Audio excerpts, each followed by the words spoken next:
on était dans l'idée que le bitachon, c'est la sérénité. La sérénité dans la bonté divine. Je suis serein, je suis tranquille, je suis entre les mains d'Akadosh Baruch Hu. Mais bon, il y a toutes sortes de causes à ça, comment dire ça. Pour permettre ça, il faut avoir en tête et dans son cœur certaines compréhensions, de certains points de perception, et bien comprendre que ça ne veut pas dire qu'on peut. L'idée à chaque fois, c'est de reconnaître tout le temps que ce qu'on reçoit, c'est de la main divine.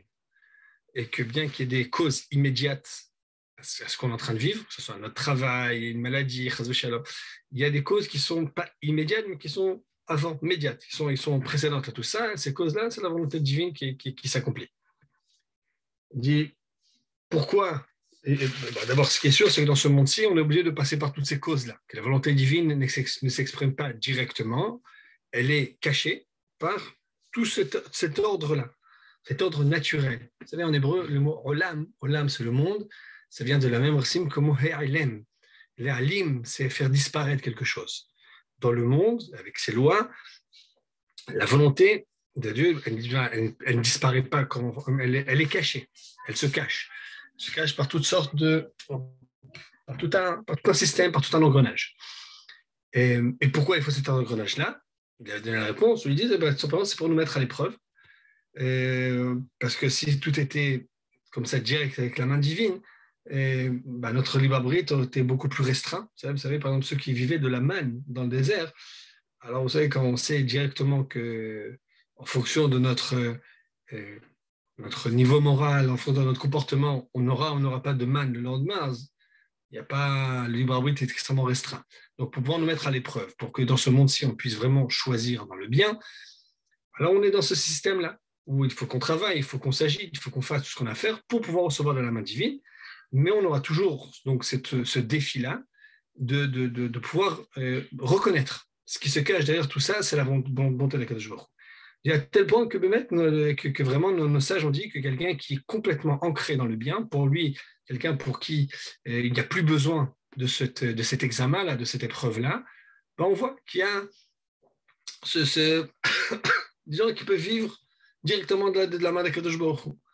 Eliyahu Hanavi, le prophète Élie, qui recevait directement de quoi se nourrir des corbeaux, et d'autres, qu'on voit que tout celui qui prend sur lui est marqué Ol Torah, le joug de la Torah, Mavirim imenu Ol Decheretz. Il n'a pas moins besoin de tout ce système-là, et il vit tranquillement. Après, il parle, on voit que ça se passe pas comme ça. On voit que très souvent, il y a des tzadikim qui doivent, oui, peiner, mais plus que ça, qui sont dans le manque, qui sont dans la précarité, et qu'au contraire, on voit des Rechaïm qu'eux, ils sont tranquilles, et des impies qu'eux, ils sont tranquilles et sereins. Et là, il a donné plusieurs raisons à ça. D'abord, il avait dit comme quoi on ne peut pas tout comprendre, c'est-à-dire qu'il y a...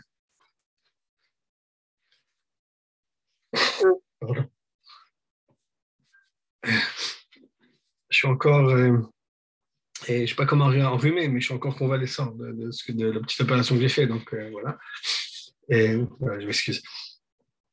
Et, et donc, il y a des tzadikim qui ont des épreuves.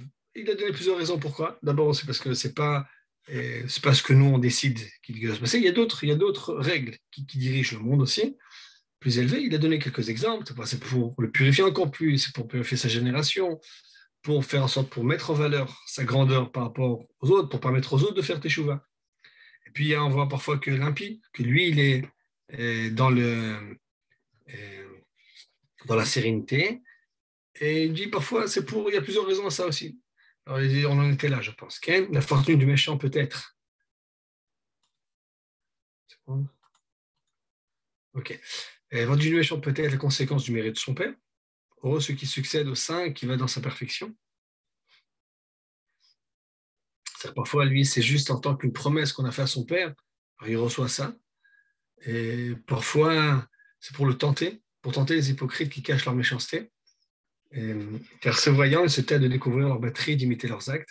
C'est-à-dire que c'est une autre épreuve. C'est-à-dire que quand on voit des gens comme ça réussir, On voit vraiment si quelqu'un il agit pour l'amour de la vérité, pour l'amour de la Torah, ou bien il se laisse tenter par ça. Le fait de voir qu'il n'y a pas de conséquences sur Terre, okay, apparemment, que parfois il y a des choses injustes qui se passent, ça nous libère de la. Ça nous libère. Ça peut nous libérer de cette. Comment dire? Pas ça nous libère.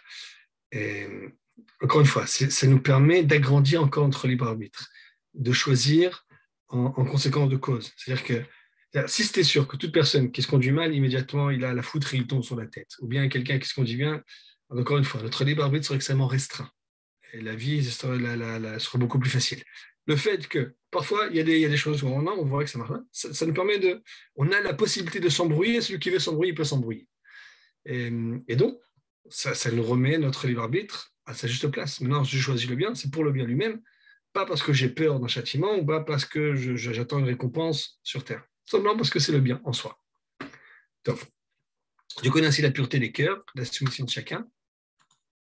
C'est un problème.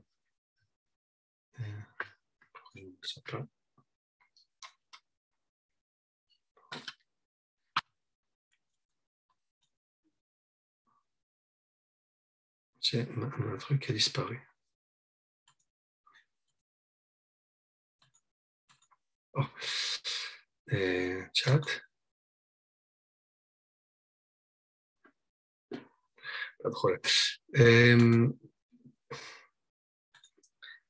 Donc, ainsi, Dieu connaît la pureté du cœur et la soumission de chacun. Il sait la patience de l'homme lorsque les méchants le font rougir et souffrir. Et c'est plus encore. C'est encore pour mettre à l'épreuve les tzadikim. Le rapport d'Élie avec Jézabel, Isabelle, de Jérémie avec de son époque, nous montre que le droit du Seigneur est terrible quand il découvre l'iniquité. Et de quoi il parle là? C'est-à-dire qu'il y a deux possibilités. Et, dans ces deux exemples, c'est au départ, ça se passait pas simplement. Et on voit qu'il y avait un ascendant, c'est-à-dire que la reine Isabelle ou bien les rois étaient de façon comment on appelle, est en position de force par rapport à ses prophètes. Élie a dû se cacher dans le désert. Jérémie a été mis en prison même. Mais lorsqu'après les choses sont retournées, alors elle a été tuée, comme elle a été assassinée, elle a été mangée par les chiens. Et les rois aussi, les rois qui ont été déportés, ils ont été torturés par le roi de Nebuchadnezzar. C'est ça qu'on voit que parfois on voit donc les Réchaïm qui réussissent, mais parfois on voit aussi après ce qui se passe après. On voit aussi que la droite est terrible. La droite, donc c'est la justice divine, quand elle se fait, elle est terrible aussi. Et,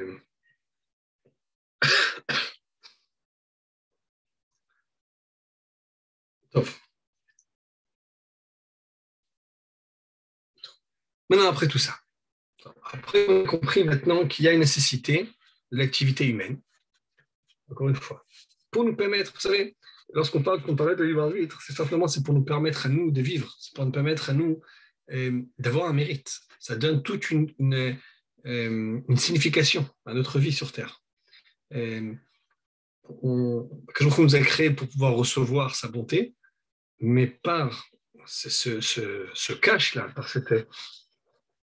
par ce déguisement, lorsqu'il ne se dévoile pas directement, alors ça nous permet à nous maintenant de faire notre travail à nous et de pouvoir mériter ce bien qu'on doit recevoir. Donc, ça fait partie encore de la bonté divine. Donc, il y a une nécessité de l'activité humaine. Nous exposons comment tous les hommes ne doivent pas assumer les mêmes travaux. Les métiers sont nombreux. La lettre facile, qui fatigue peu, c'est du boutiquier qui vend, l'artisan, tailleur, chemisier, du scribe, du marchand, de l'entrepreneur, d'autres semblables. D'autres sont fatigants, épuisants, comme le métier du cuir, des mines de fer, de cuivre, de l'argent, de plomb, celui du portefaix et du colporteur. Et...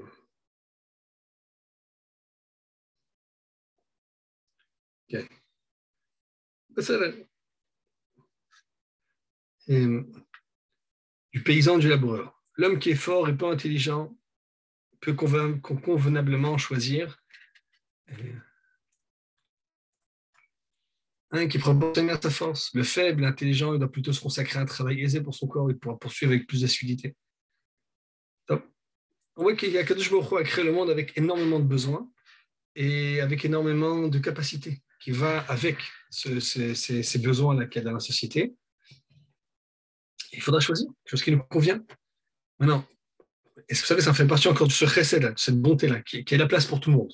S'il y a la place pour tout le monde, j'imagine qu'il faut parfois s'améliorer, il faut parfois augmenter comme ça nos capacités, il faut augmenter nos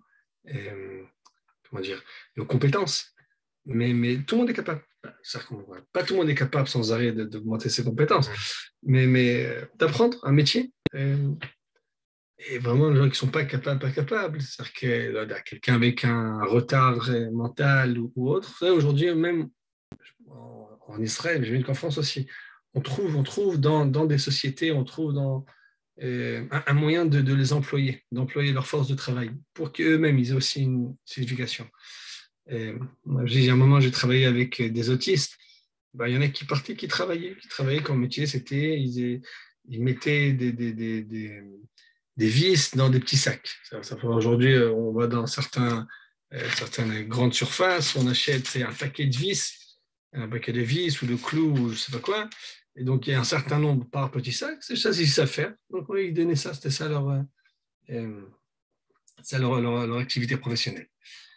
On trouve. Il y a un pour chacun.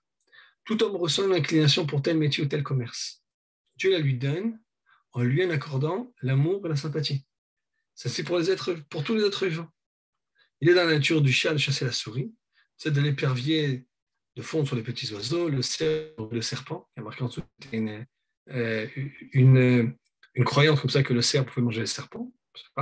Certains oiseaux uniquement de poissons. Chaque espèce vivante a une inclination et de l'appétit pour une espèce végétale particulière qui constitue sa nature naturelle. Chaque animal est aussi pourvu d'organes adaptés à son régime alimentaire. Les oiseaux qui se nourrissent de poissons sont de longues pattes, ont de grands becs. Le lion a des mâchoires, des griffes puissantes. Le taureau et le bélier ont des cornes, parce qu'ils sont herbivores. Ils ne sont pas armés pour la chasse. Donc, ils n'ont pas à chasser. C'est juste entre les hommes ont chacun des facilités particulières pour tel commerce, pour telle activité ou telle industrie. Lorsqu'un homme sent, lui, une vocation pour tel métier, s'il en a des dispositions physiques, la peut-être d'en assurer les charges, il doit se consacrer en tirer sa subsistance. Il doit en prendre les douceurs et les amertumes, ne pas s'irriter lorsque ce n'est pas lucratif, mais attendre que Dieu lui dispense son pain quotidien. Vous savez, et là, ce qui nous parle, qui ne se laisse pas de travailler corps et âme, regarde, avant de continuer tout ça. Première chose, il y a énormément d'activités, il y a des besoins particuliers dans la société, et qu'en principe, chacun de nous a sa place, sans savoir sa place. Et une des questions que tout le temps, moi je m'occupe de jeunes personnes, qui ont la vingtaine, c'est là où je se pose la question, qu'est-ce qu'ils veulent faire dans leur vie? Qu'est-ce qu'ils veulent faire? Ou bien soit on pose la question, qu'est-ce que Dieu attend de moi? C'est toujours une question que tout le monde se pose tout le temps, j'imagine. Enfin, c'est sain de se poser ce genre de questions. Qu'est-ce que Dieu veut de moi maintenant, pour la vie, pour autre?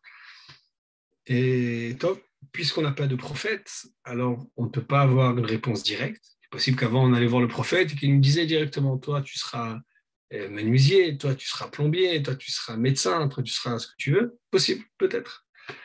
Et maintenant, on n'a pas de prophète. Sur quoi on s'appuie? On s'appuie sur notre intelligence et sur notre sensibilité. Et que Akadosh Baruch Hu nous parle par notre intelligence, il nous parle aussi par notre sensibilité. Donc, comme il dit maintenant, un homme ressent une inclination pour tel métier ou tel commerce. Alors, la réponse à qu'est-ce que je dois faire, ça dépend beaucoup il y a plusieurs paramètres. D'abord, il faut analyser quel est le besoin. Je pense que c'est important de savoir, de se dire quel est le besoin, de faire ce qu'on fait, de le faire avec un idéal. Qu'est-ce que la société a besoin? De quoi vraiment la société a besoin? Comment je peux faire le bien autour de moi? Et puis voir, est-ce que j'en ai les capacités? Est-ce que les capacités dans le sens, est-ce que c'est quelque chose que je me sens une inclinaison à ça? Est-ce que je me sens bien? J'ai un penchant vers ce genre d'activité. Et c'est-à-dire que Akadosh Baruch Hu nous dévoile sa volonté, parfois parce qu'on a en nous, parce qu'on a, par nos capacités, et encore une fois, aussi par, disons, ça par le milieu, par toutes les, euh, toutes les conditions dans lesquelles on vit, par exemple. Qu'est-ce que Dieu veut de moi? La grande question, c'est une question qui est énorme, une question qu'on se pose tout le temps. La première chose, il y a des choses que je peux pas dire de façon, disons, positive, mais je peux déjà nier, je peux déjà éliminer certaines choses. Je suis né en 1978, je suis né la fin du XXe siècle, le début du XXIe siècle. J'ai un rôle dans cette génération et pas il y a 100 ans. Bon, c'est simple, c'est évident. Et que je m'a fait naître en tant que garçon, en tant que garçon et pas en tant que fille. Apparemment, j'ai un rôle en tant que garçon et pas en tant que fille. Que je m'a fait naître dans telle famille, m'a fait naître dans tel milieu, dans tel peuple, telle langue. Apparemment, j'ai un rôle qui est lié à ce peuple, cette langue, cette culture-là. J'ai une approche, j'ai un appétit pour telle ou telle chose, j'ai des capacités pour faire ceci plus que pour faire cela. J'ai très envie de faire ça.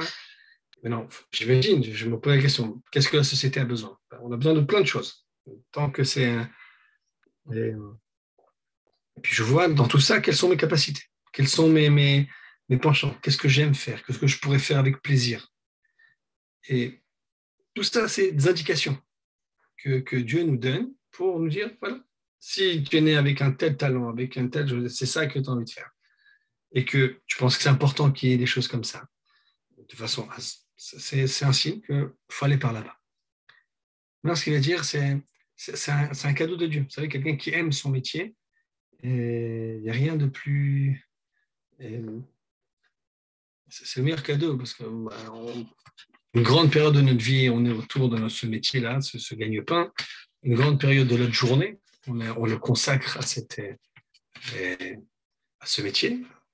Et on peut trouver donc de l'amour, de la sympathie pour ce métier ou ce commerce-là. Et c'est quelque chose qu'on voit partout dans la nature, que les êtres vivants, Kadosh Baruch Hu, Dieu les a créés avec cette capacité-là de vouloir ce qui est bien pour eux, de vouloir ce qui doit leur faire vivre. Parfois, c'est même étonnant. Que parfois, on voit qu'un chien qui se met à mordre les murs de la maison, on sait que parfois, ça veut dire qu'il a besoin de calcium, qu'il manque de calcium, donc il se met à manger toutes sortes de choses parce qu'il a besoin de... Ils sentent un besoin et ils vont vers ce besoin qu'ils ont. Généralement, chez l'homme, c'est un peu plus compliqué parce que le fait même qu'on ait cette intelligence-là, on est moins, comment dire, on est moins à l'écoute de nos besoins. C'est parmi des grands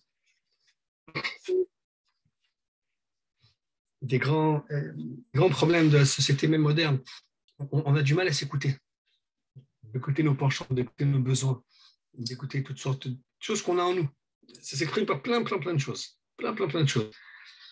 Et donc, on a beaucoup plus de facilité à se tromper parce qu'on ne s'écoute pas. Moi, je vois j'ai des amis après le bac, et j'étais même le lycée, c'était un bon lycée, c'était avec un bon niveau scolaire.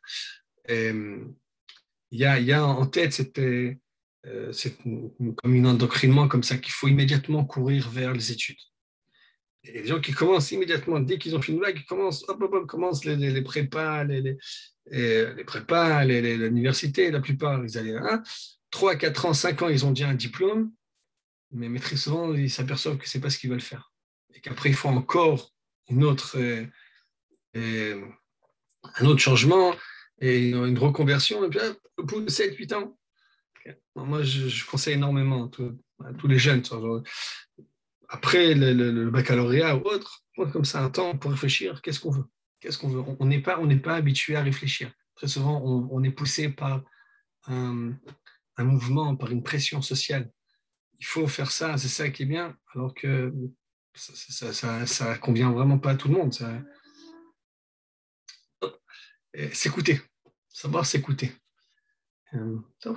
Parfois même, c'est le travail du mari ou de la femme de savoir mettre comme ça un miroir à son conjoint, sa conjointe, son épouse, son épouse, et la pousser vers quelque chose, vers des changements. Des changements. Parfois, on se sent comme ça lié de quelque chose qu'on n'aime pas, qu'on ne veut pas faire, qu'on ne veut pas continuer. Et il ne faut pas avoir peur de changer, de faire ce qu'il y a à faire. Donc, il y a dans la nature du chat, des oiseaux, tout ça, d'aller exactement ce qu'ils veulent. En principe, dans l'homme, il y a aussi ça. Il est censé avoir ça. Et le fait est que très souvent, encore une fois, aujourd'hui, on a plus de mal. On a plus de mal à s'écouter. On vit dans une société.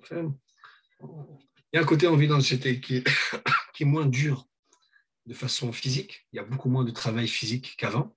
Il y en a encore, mais beaucoup, beaucoup moins. Mais on vit dans un stress, qu'on le veuille, qu'on ne veuille pas. On vit dans un stress qui est... Le stress, là, c'est la pire chose. Enfin, la pire chose. Une chose les plus nocives, c'est cette notion-là de s'écouter, de pouvoir prendre conscience de ce qui nous fait vivre, ce qui nous fait vibrer. C'est le stress. Même le stress, quand on n'est pas vraiment stressé, le stress, ça ne serait-ce que par les informations qu'on écoute toute la journée. Ils sont sans arrêt, il y a sans arrêt des informations, des films, des petits films, des vidéos qui ressortent, des choses. On est sans arrêt dans ce bruit-là.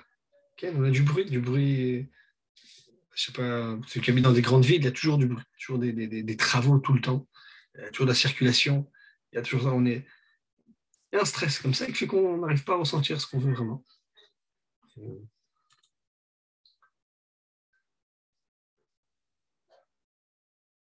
Okay. Vas-y avec patience, pour savoir ce qu'on veut faire exactement.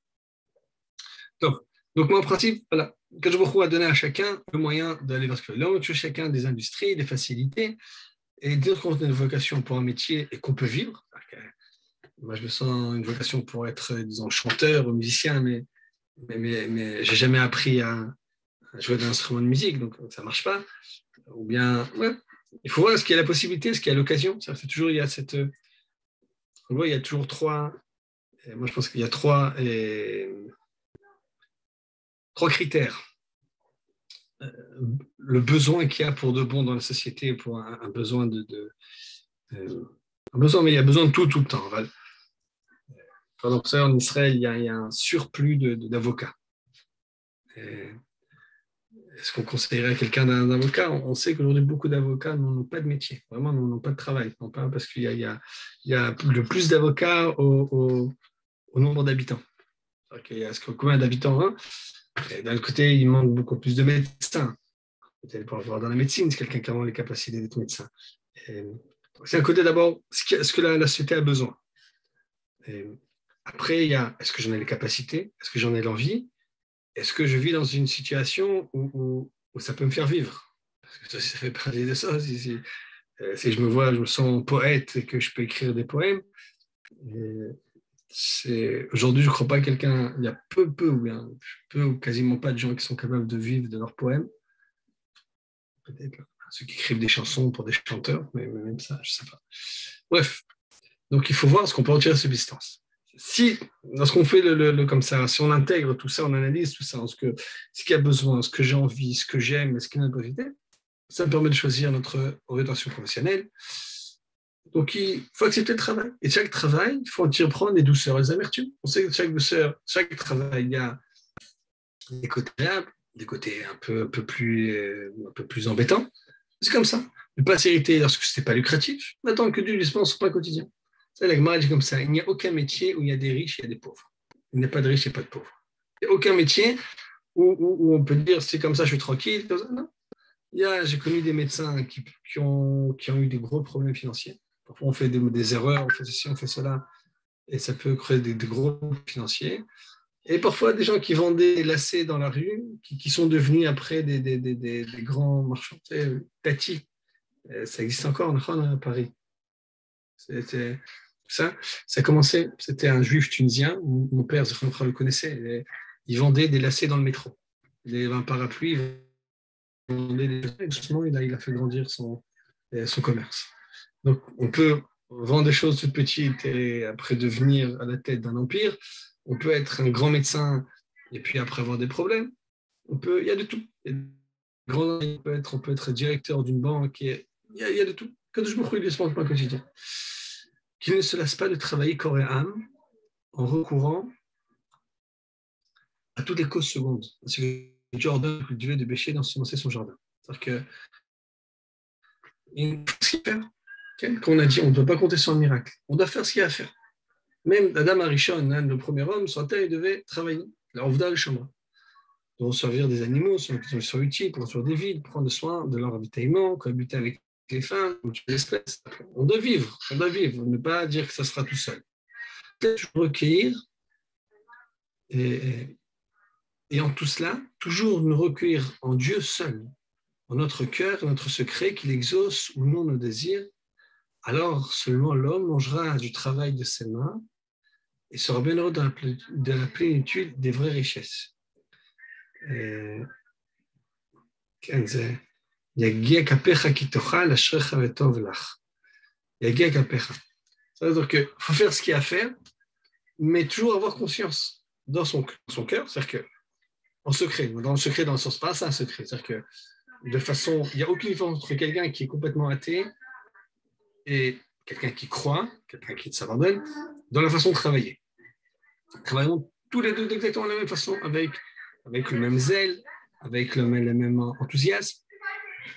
Mais celui qui croit, il sait que tout ce qu'il fait, c'est une façon de recevoir de la main de Dieu.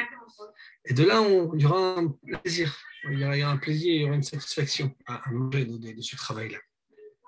Puis dit le docteur, disent que toutes tes œuvres soient accomplies au nom du ciel. En hébreu, que tout ce que tu fasses, tu le fais au nom du ciel. Ça, c'est le Rambam. Cette règle-là, c'est une règle qui a l'air petite, simple, mais qui doit diriger toute notre vie. Que tout ce que je fais au nom du ciel. C'est quoi faire au nom du ciel? C'est que ce soit lorsque je gagne ma vie, que je me dis que mon intention, que dans tout ce que je fais, que toutes les actions que j'accomplis, l'intention est, au bout du compte, de servir le Seigneur, de servir le Créateur. Si je donne un service, je ferai le meilleur que je peux pour pouvoir faire le bien, pour pouvoir rendre ce service-là autour de moi. Quelqu'un qui enseigne, il faut qu'il prépare ses cours. Quelqu'un qui est cordonnier, il faut qu'il travaille au maximum les chaussures qu'il prépare pour que ce soit le plus solide possible, le plus souple possible.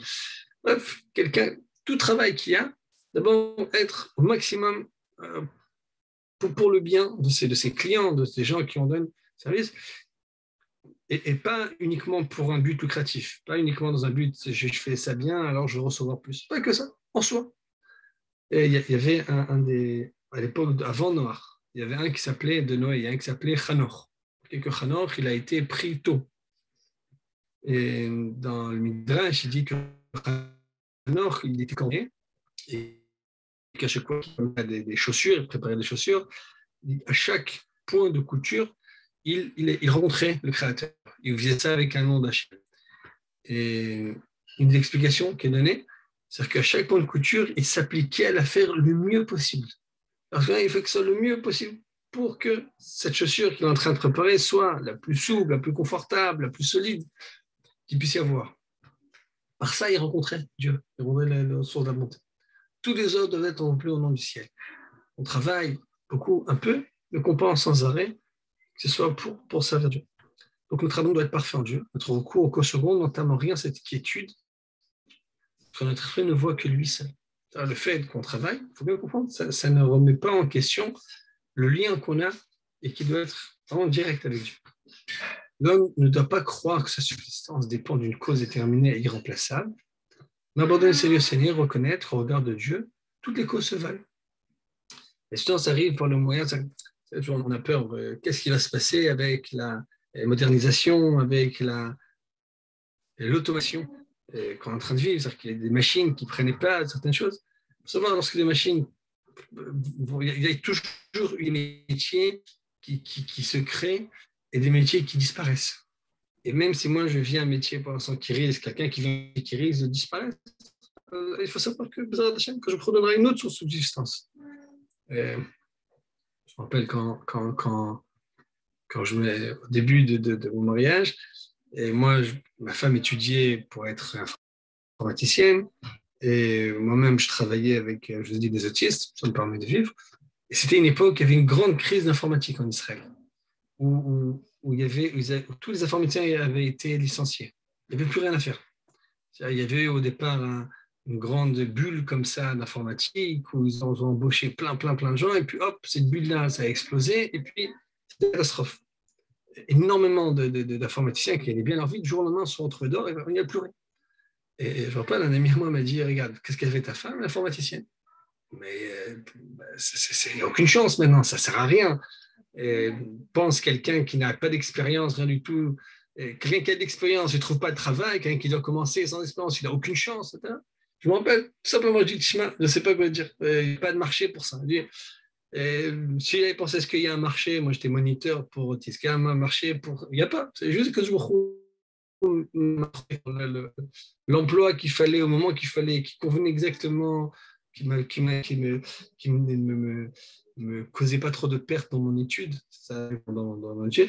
Quand je me retrouve, il en verra comment vivre aussi avec. Et bien, c'est comme ça, le temps qu'elle termine ses études, il y a eu, grâce vraiment, le Siata Shmaya, comme on dit, de Dieu, pour commencer dans une petite entreprise, elle était exploitée, elle était payée un tiers de ce que les autres ont été payés en principe. Mais là, doucement, si on est en train de mal à il ne faut pas vivre, il ne faut pas être idiot, je dis pas, mais il faut savoir, même s'il y a un moyen qui s'en va, il y en a toujours un autre qui s'ouvre. Là, si on arrive au moyen, par le moyen qu'il choisit, autant, et si on le voit qu'il désire, il sauve avec beaucoup, un peu, et donne le pouvoir d'agir en héros. Okay, donc, il nous donne les possibilités, il nous donne la force de faire ce qu'on a à faire, ni par la violence, ni par la force, mais avec mon esprit seul, dit Hachem Tzvaot.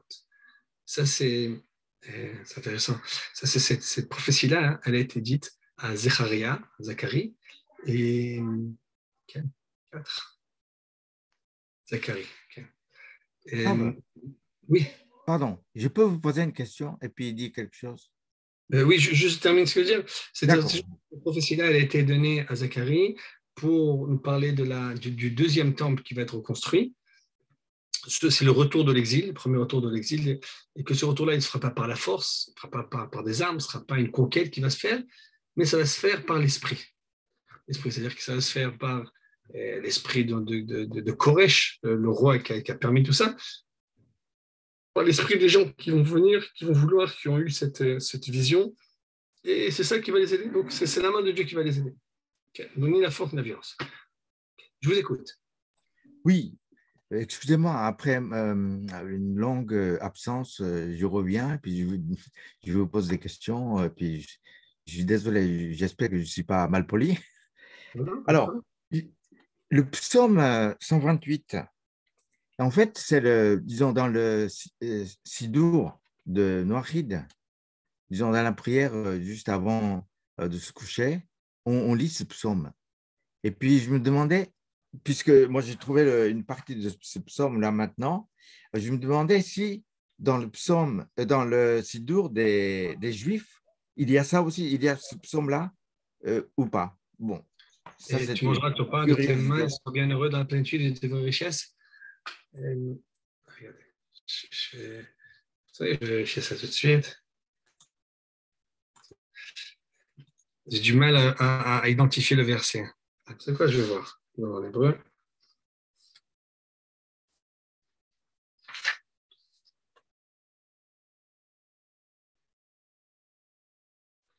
Je ne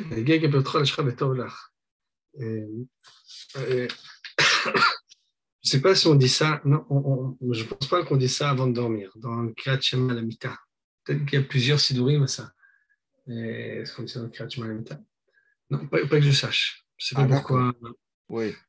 Je sais pas Parce que, pourquoi. disons, je n'ai pas lu ce chapitre à l'avance, je suis désolé, mais comment on pourrait dire, ce psaume parle de quelqu'un qui, disons, qui suit le chemin de la voie du Seigneur, quoi, de Kadosh Baruch Hu. Et puis, comme ça, Exactement. le Kadosh Baruch Hu, il va bénir ce genre d'hommes, donc, ces hommes qui suivent sa voie, donnent beaucoup de bénédictions et puis des bénédictions, non seulement des bénédictions, mais des conséquences financières positives, etc. Pour sa famille, pour sa femme, ses Oui, enfants. exactement, exactement. Alors, j'ai trouvé, disons, c'est une réflexion maintenant. En fait, je suis à la fin de ma carrière et je prends ma retraite l'année prochaine. Comme ça, je pourrais aller en Israël l'année prochaine. Et puis, je me suis dit, mais en fait, c'est vrai que, disons, quand je lis ce psaume, je me disais, c'est vrai que, disons, vous avez dit, vous savez, il faut suivre seulement après le bac, il faut commencer à étudier quelque chose, et puis après avoir obtenu la licence, la maîtrise, on ne sait plus quoi faire. Et c'est vrai qu'il y a beaucoup de jeunes qui sont comme ça. Mais, disons, ma vie, disons, je réfléchis, c'est une rétrospection de ma propre vie. Et puis, effectivement, comment on pourrait dire, ce que ce psaume dit est vrai, quoi, en quelque sorte. C'est quelque chose, disons, on fait confiance en Dieu. Et puis, finalement, disons, comment on pourrait dire, je suis pas malheureux de ce que je suis. Finalement, Kadosh Baruch Hu, il m'a donné suffisamment de bénédictions, bien que je ne sois pas milliardaire. Mais disons, je suis content de ce que j'ai fait, ce que j'ai vécu. Et puis, disons, je crois à la véracité de ce psaume et puis à la véracité de ce chapitre, quoi. Voilà, Okay. c'est tout ce que je voulais vous Ouais. dire. Non, mais vous avez raison, ce chapitre-là, de ce Télim-là, ben, il exprime ce qu'il veut dire maintenant sur le Chovat et le vote. Quelqu'un qui se comporte avec Yireh Hashem Oler B'Dachav, avec crainte de Dieu, qui dit tout ça à Kadosh Baruch Hu, alors lui, il sera content de ce qu'il gagne, et sa femme sera bénie, sera féconde, des enfants autour de lui. Et Varech Hashem et Tzion, Retov Yerushalayim, que Dieu va le bénir de Tzion, il verra le bien de Jérusalem. Au Revani Valecha Hashem Israël, il aura des enfants, des petits-enfants, et ça lui mènera la paix. C'est un peu l'idée de ce chapitre-là. Lorsque quelqu'un se comporte avec Hirat Shammai, c'est pas que je me roulette pour que sa vie soit tranquille. Vous savez, la notion de richesse aussi. On a parlé, c'est quelqu'un qui est richesse, c'est quelqu'un qui est bien, qui est heureux de ce qu'il a. C'est ce que nos sages nous disent, mais c'est tellement vrai. Et quelqu'un qui a des milliards, mais qui vit un manque. Pour lui, s'il a que 3 milliards et pas 6 milliards, ça le fait sans arrêt souffrir. Alors, il n'est pas riche. Alors, quelqu'un qui a ce qu'il a, mais qui est très heureux de ce qu'il a, c'est évident que c'est beaucoup plus conséquent. Top.